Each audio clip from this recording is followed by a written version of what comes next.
Stage మటుకు trend up లోనే ఉంది. సో 5200 కింద అయితే కొంచెం వీక్నెస్ చెప్పొచ్చు. ఓకే అండి, కొంతమంది కాలర్స్ ప్రస్తుతం టెలిఫోన్ లైన్ లో సిద్ధంగా ఉన్నారు. రమేష్ కుమార్ హైదరాబాద్ నుంచి లైన్ లో ఉన్నారు. రమేష్ గారు గుడ్ మార్నింగ్ అండి, అందరికి గుడ్ మార్నింగ్ అండి.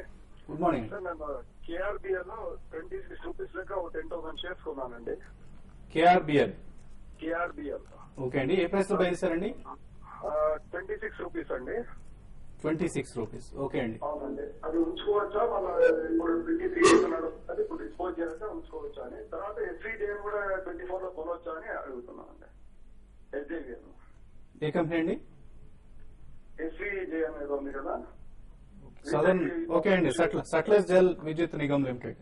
అవునండి. ఓకే అండి. ఓకే.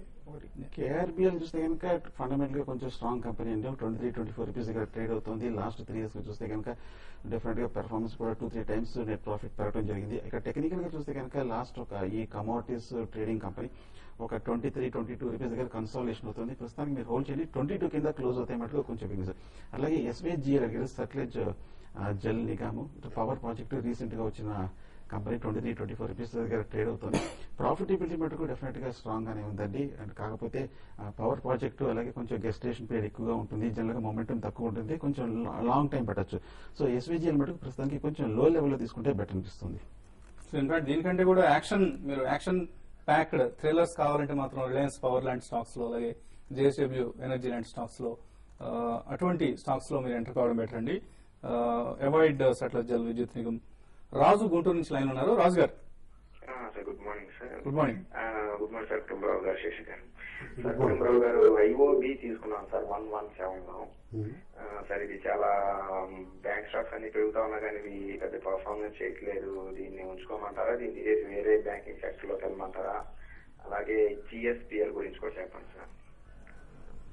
ఒకటండి, ఐఓబి మాత్రం కాస్త under performing mid cap PSU stock ఏనండి. గత 2 months నుంచి కూడా చూస్తే కనుక నేను అనుకోవడం ప్రిఫరబ్లీ ఐఓబి కంటే కూడా మీరు ఆంధ్ర బ్యాంక్ చాలా స్ట్రాంగ్ గా చూపిస్తుంది అనమాట ట్రెండ్. ఇన్ఫాక్ట్ ఎనీ డిక్లైన్ వచ్చినప్పుడు కూడా ఆంధ్ర బ్యాంక్ లో ఇన్వెస్ట్మెంట్ కి షిఫ్ట్ అవ్వండి ఐఓబి నుంచి. I think it will give better returns అని చెప్పేసి అని అనుకుంటున్నాను.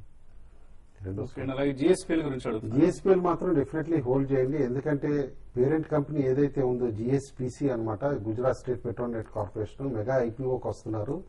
ఇన్ఫాక్ట్ మార్కెట్స్ ఇట్లా ఉన్నా కూడా ఐపీఓకి హ్యూజ్ రెస్పాన్స్ వస్తుందన్నమాట ఫారిన్ ఇన్వెస్టర్స్ నుంచి, అదర్ ఇన్స్టిట్యూషనల్ ప్లేయర్స్ దగ్గర నుంచి. In fact GSPC already red herring prospectus కూడా ఫైల్ చేసింది సెబీకి. Maybe issue should come with in September అనమాట, బిఫోర్ సెప్టెంబర్. ఆ టైం అప్పుడు జిఎస్పిఎల్ యాక్టివ్ గా ఉంటుంది. డెఫినెట్లీ స్టాక్ ఒకసారి 115-118 అటెంప్ట్ చేయొచ్చు అని చెప్పేసి అనుకుంటున్నా. టైం అప్పుడు ఆ లెవెల్స్ దగ్గర మాత్రం ఎగ్జిట్ అవ్వచ్చు.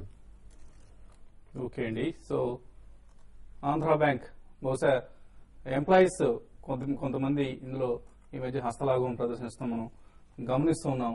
సిస్టమ్స్ ను బ్యాంక్ ఇంకా ఇంప్రూవ్ చేసుకోవాల్సిన అవసరం ఉంది, లేదంటే బాబోయ్ ఆంధ్ర బ్యాంక్ అనుకోవాల్సిన పరిస్థితి వస్తుంది. బట్ ఆఫ్ కోర్స్ కుటుంబరావు చెప్పినట్లుగా ఫండమెంటల్స్ ఆధారంగా మాత్రం బ్యాంక్ లో షేర్ హోల్డర్స్ అయితే స్టాక్ బై చేద్దాం అనుకున్న వారికి అయితే ఎటువంటి అభ్యంతరాలు లేవు. ఇప్పుడు ఒక షార్ట్ బ్రేక్ తీసుకుందాం.